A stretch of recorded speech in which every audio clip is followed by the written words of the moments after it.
अब्दुल सत्तार यांनी काल त्यांच्या वाढदिवसाच्या निमित्ताने एक कार्यक्रम घेतला.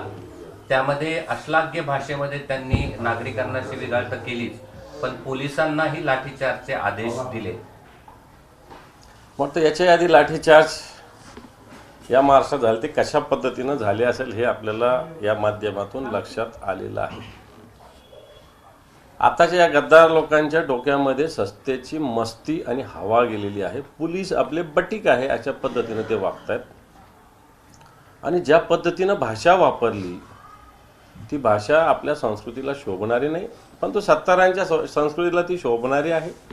आणि सत्तारांची संस्कृती आताच्या गद्दार लोकांच्या सरकारला, भारतीय जनता पार्टीला चांगल्या पद्धतीनं मान्य आहे. आणि म्हणून या अशा पद्धतीनं याचा वक्तव्याचा तर मी निषेध करतो, परंतु त्यांनी ज्या भाषा वापरली ती भाषा त्यांच्यावर येणाऱ्या काळात जनतेनं वापरण्याची नव्हे तर अंमलबजावणी करण्याची वेळ आलेली असं मला वाटतं. 10,000 पोलीस आहेत, 50,000 लोकांना मारायला काय हरकत आहे अशा पद्धतीचं देखील वक्तव्य त्यांनी केलं. नाही, मला असं वाटतं 50,000 लोक जमा करायचे तर त्याचं नियोजन आपण करायला पाहिजे होतं. आणि लॉ अँड ऑर्डर सांभाळणे पोलिसांची जबाबदारी असते, ती काही मंत्र्यांनी आदेश द्यायची गरज नाही. मंत्र्यांनी आदेश काही पोलिसांना द्यायचे नसतात डायरेक्ट. आणि त्याच्यामुळे पोलिसही जर त्यांच्या पद्धतीनं तिथं सिल्लोडमध्ये बटीक झालेले असतील तर मला असं वाटतं सगळ्या आताच्या व्यवस्थेने याचा विचार करण्याची आवश्यकता आहेच. परंतु सत्तारांची ही वृत्ती ही अतिशय खालच्या स्तराची, नीच वृत्तीची, नीच प्रवृत्तीची आहे एवढं मी म्हणेल. केवळ सत्तार नाहीत तर ते मंत्री आहेत, पण सत्तार आहेत ना, हा पण मुद्दा आहे. मंत्र्यात पण फरक असतो. मंत्री अनेक लोक असतात ना, ठीक आहे, विरोधी पक्षात मंत्री असतात, वेगळ्या विचाराचे लोक असतात, परंतु ही भाषा, ही वृत्ती ही सत्तारांमध्येच असू शकते. आणि म्हणून या वृत्तीला मागच्या काळात काय काय बोललेले सत्तार हे चांगल्या पद्धतीनं या महाराष्ट्राला माहिती आहे.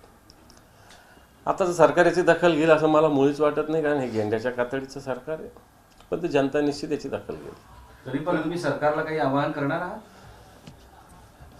सरकार तर अशा वृत्तीला प्रोत्साहन देतं ना. काय केलं सत्ताने या सरकारने मागच्या काळात? कित्येक आमदारांनी रिव्हॉल्वर काढले, कित्येक आमदारांनी अधिकाऱ्यांना मारलं, कित्येक आमदारांनी महिलांना वेगवेगळ्या पद्धतीने गुन्हे घडले. पण सरकारने कोणती पावलं उचलली? त्यामुळे या सरकारकडून मला असं वाटत नाही की अपेक्षा जनतेने आम्ही ठेवावी. हे पहिल्यांदाच नाही तर हे अनेकदा सातत्यानं घडते. नाही, याच्या आधी घडलं, पण तो अशी भाषा एवढ्या लोकांमध्ये आणि माईकवर एखादी गोष्ट अनावधानानं घडू शकते असं मी मानेल, हो, पण तो ही अनावधानानं हे भर पब्लिकमध्ये माईकवर अशा पद्धतीनं बोलणं मला ते पहिल्यांदाच होत आहे. तर त्यांचं म्हणणं असं आहे की जो काही तिथे गर्दा सुरू होता, लोकांनी स्टेजवर ताबा घेतला असता, तिथं महिला मोठ्या प्रमाणात होत्या आणि आमच्या लोकांना ही भाषा कळते आणि त्यानंतर ती भाषा त्यांना समजली आणि अगदी शांततेत कार्यक्रम झाला असं त्यांचं म्हणणं. मग या सगळ्या भाषेचं त्यांना लखलाख शुभेच्छा आहे. अशीच भाषा त्यांनी मतदारसंघात लोकांना वापरत राहावी, त्या भाषेच्या त्यांना शुभेच्छा आहे. जितेंद्र आव्हाडावरून सध्या वातावरण तापलेलं आहे. जितेंद्र आव्हाड म्हणले की प्रभू श्रीराम हे मांसाहारी होते, ते बहुजनांचे होते, त्यांचा आदर्श घेऊन आम्ही मटण खातो.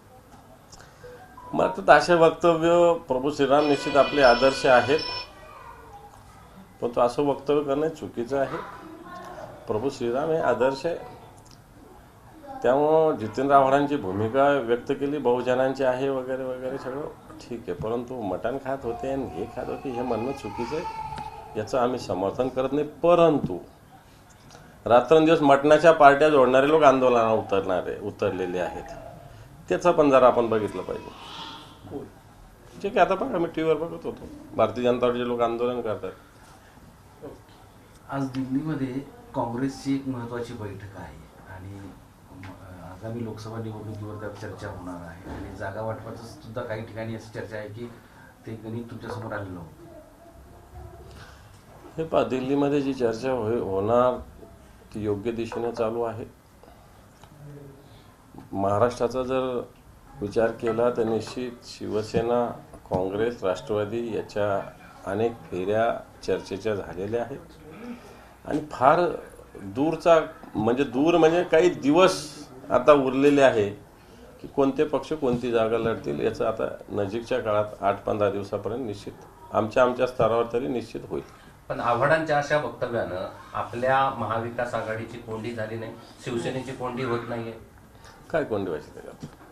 त्यांचं वक्तव्य त्याच्याशी आम्हाला काय करायचं? आम्ही थोडं समर्थन करतो या वक्तव्याचं. पण इतर वक्तव्याचा जसं निषेध करता तसा रस्त्यावर उतरून जाणार.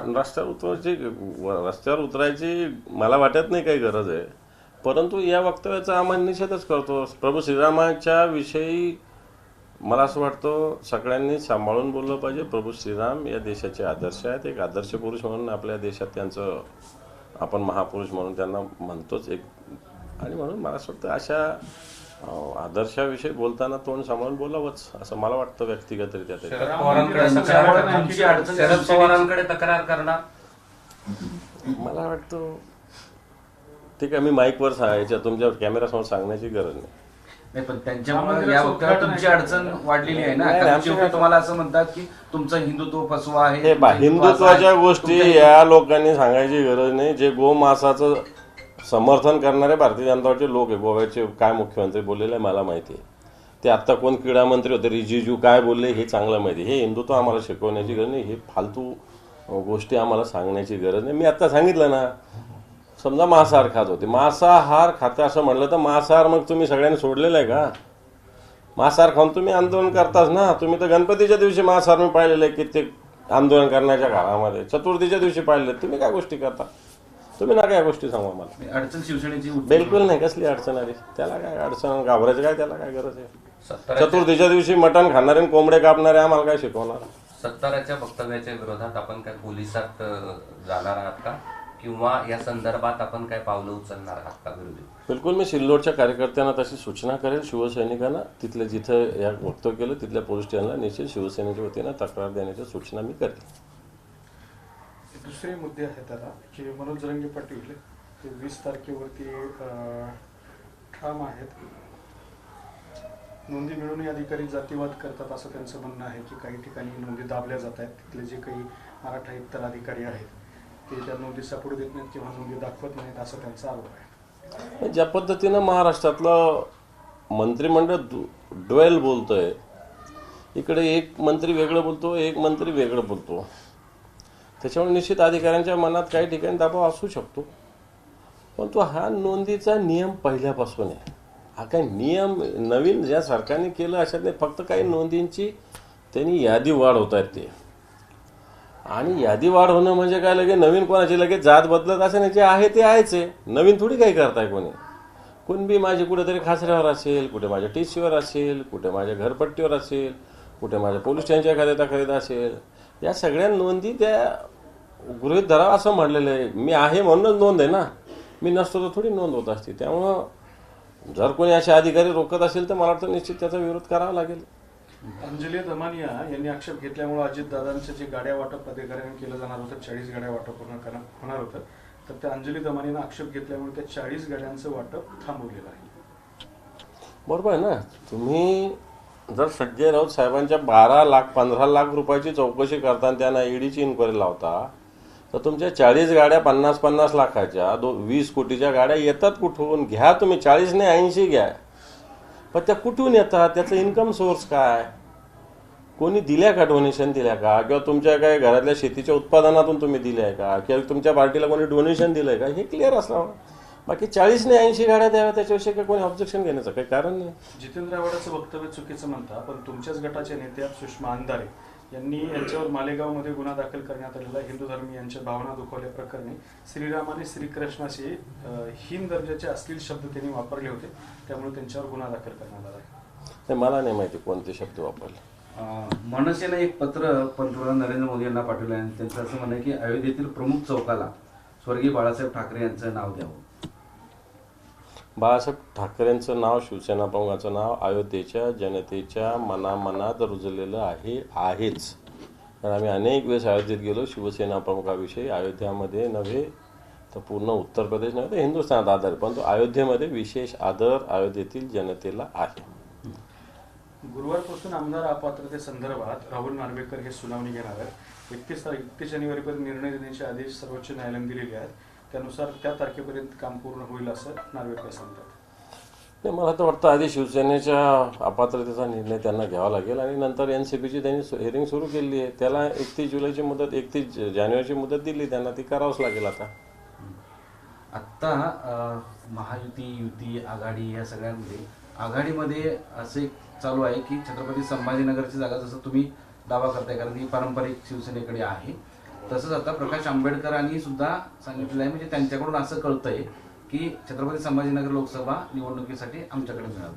2 जागा जे मागतायत त्यापैकी. हे पहा, 1989 पासून शिवसेना संभाजीनगर लोकसभा लढते आणि जिंकते. मागच्या इलेक्शनला 1-2-4 हजारांनी एकदा पराभव झाला आणि एकदा मला वाटतो 96ला इथं जो 13-14 महिन्याचं सरकार होतं त्यावेळेस एक पराभव झाला होता. परंतु 89 पासूनच्या आत्तापर्यंतच्या सगळ्या निवडणुका शिवसेना जिंकत आलेली आहे. या ठिकाणी शिवसेनेचं इथं इन्फ्रास्ट्रक्चर आहे, शिवसेनेकडं माणसं आहेत. तर मला वाटत नाही शिवसेनेची ही जागा कोणी घेऊ शकेल. परंतु चर्चा होत असते, वेगवेगळ्या गोष्टी होत असतात आणि पक्षप्रमुख अंतिम निर्णय घेत असतात. बाळा ठाकरे यांचं अयोध्येतील प्रमुख चौकाला नाव देण्याची मागणी केली जाते. झालं त्याला काय. आता महाराष्ट्रातून तुम्ही म्हणते दिल्लीला चर्चा सुरू आहे, महाराष्ट्रातून एक फॉर्म्युला गेलेला आहे. तर शिवसेनेला 18 ते 20 जागा त्यामध्ये दिलेल्या आहेत. काँग्रेसला तुमच्यापेक्षा 2 जागा जास्त दिलेल्या आहेत आणि तुम्ही तर 25 जागांची मागणी करताय. तर ही प्राथमिक फेरी आहे. हे पण काँग्रेसचा आत्ताच्या घडलेल्या महाराष्ट्रात 1 खासदार निवडून आलेला आहे. शिवसेनेचे 18 निवडून आलेले होते. आता तर 4 आहे, बाकी काही लोकांनी गद्दारी केलेली आहे. परंतु बेसिक या जागा काही कोणत्या व्यक्तीमुळे निवडून आलेल्या नाही, संघटनेमुळे निवडून आल्या. तर नॅचरली आम्ही 22 जागा इथं लढत आलेलो आहोत. एखादं इकडं तिकडं होऊ शकतं. काँग्रेसची 1च निवडून आलेली आहे. काँग्रेसलाही किती मतानं पडलं काँग्रेस काय सगळं बघितलं जातं. मला असं वाटत नाही या महाराष्ट्रात शिवसेना सगळ्यात जास्त जागा लढेल. याच्याविषयी मला नाही वाटत काही शंका.